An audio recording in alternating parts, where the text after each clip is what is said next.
informamos que en su compromiso con la reconstrucción de la capital, hoy el gobierno de la Ciudad de México entregó los primeros créditos para quienes perdieron su hogar, esto a consecuencia del sismo del pasado 19 de septiembre. Veamos.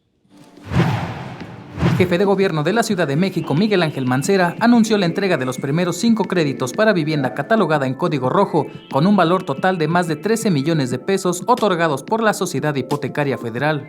En trámite tenemos más de 1,000 créditos en trámite, de los cuales un 10% está en la última etapa ya.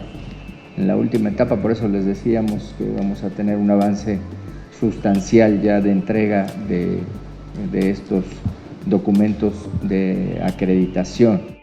El mandatario capitalino dijo que los beneficiarios que solicitaron créditos de hasta 2 millones de pesos no pagarán el capital, solo el interés que sobre el monto pedido se genere a una tasa anual del 9% a 20 años. También destacó que este apoyo a la ciudadanía es independiente al que el INVI ofrece.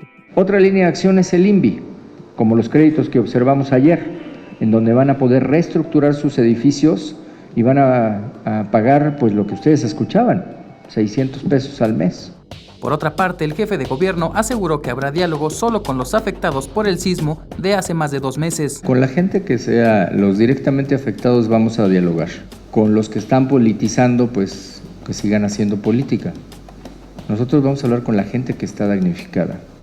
Miguel Ángel Mancera espera que la ley de reconstrucción sea aprobada este jueves para que el gobierno capitalino realice estrategias para otorgar más apoyo a las personas que perdieron sus hogares en el sismo del pasado 19 de septiembre. Héctor Mendoza, 21 Noticias.